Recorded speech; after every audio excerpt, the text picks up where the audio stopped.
আজানের আগে আসার পরে যখন বয়ান শুরু হয়েছে তখন উনি বয়ান করতেছে, আজান চলা অবস্থায় বয়ান স্থগিত ছিল। পরে আজান শেষ হওয়ার পরে এখান থেকে মাঝখানে একজন মুরব্বী, একটু পাকা টাইপের, পাকা দাড়ি, সাধারণ পাবলিকের মতোই লাগছে, উনি উঠে সর্বপ্রথম উনিই বলছে যে আমাদের আগের ইমাম সাহেব তো আসছে, আপনি এখনও কেন বসে আছেন? তো এটা একটা জাতীয় মসজিদ, এখানে যে কোনো একজন মানুষ এসেই সাথে সাথে মিম্বরে বসতে পারে না, এটা একটা সিস্টেমের মধ্য দিয়ে নিশ্চিত উনি আসছে।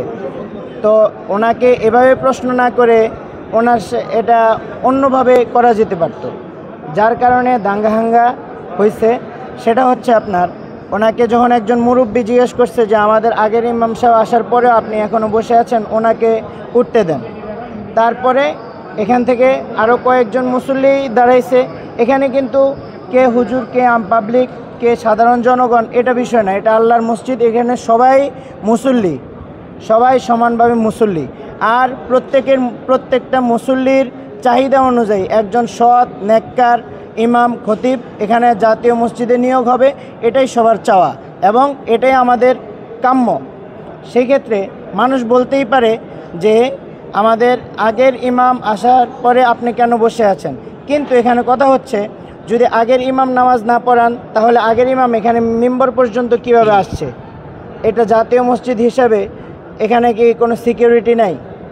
একজন মানুষ চাইলে সে মিম্বরে চলে আসবে, আবার একজন ইমাম যাকে নিযুক্ত করা হয়েছে ইনি বয়ান করা অবস্থায় অন্য একজন দাঁড়িয়ে বলবে আপনি এখানে কেন বসে আছেন, আগের ইমাম সাহেব আসছে। তো এই যে সিস্টেমগুলা, এই যে শৃঙ্খলা, আমাদের দেশ স্বাধীন হয়েছে, আমরা 1 মাস মাঠে ছিলাম, আমাদের ত্যাগ স্বীকার, আমরা বলতে পারি যে কি পরিমাণ কষ্টের মধ্য দিয়ে এই দেশ স্বাধীন হয়েছে। স্বাধীন হওয়ার পরেও একটা জাতীয় মসজিদে যদি সুশৃঙ্খলাভাবে না চলে তাহলে তো আমাদের এই স্বাধীনতা কি হলো? আমরা যে মাঠে ছিলাম সেটা এখানে আপনার ঘটছে যখন এবার স্লোগান দেওয়া হয়েছে।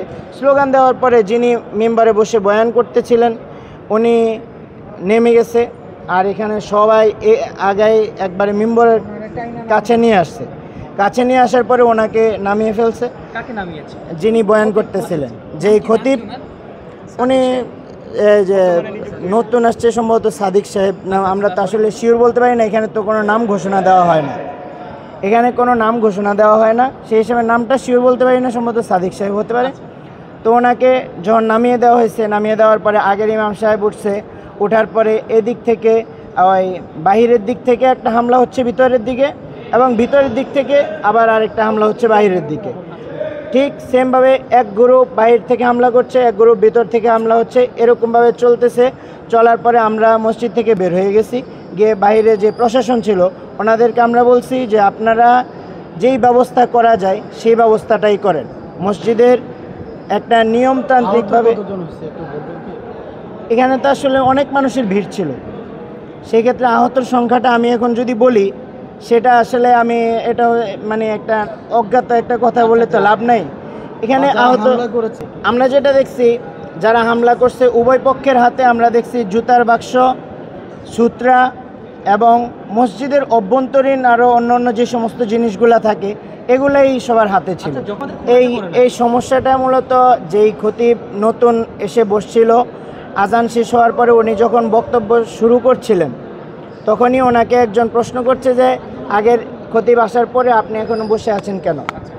তখন থেকেই মূলত এই সমস্যাটা শুরু হয়। সবাই মেম্বারের কাছে চলে আসার পরে নতুন যে ইমাম ওনাকে নামিয়ে দিয়ে রুহুল আমিন সাহেব উঠেন।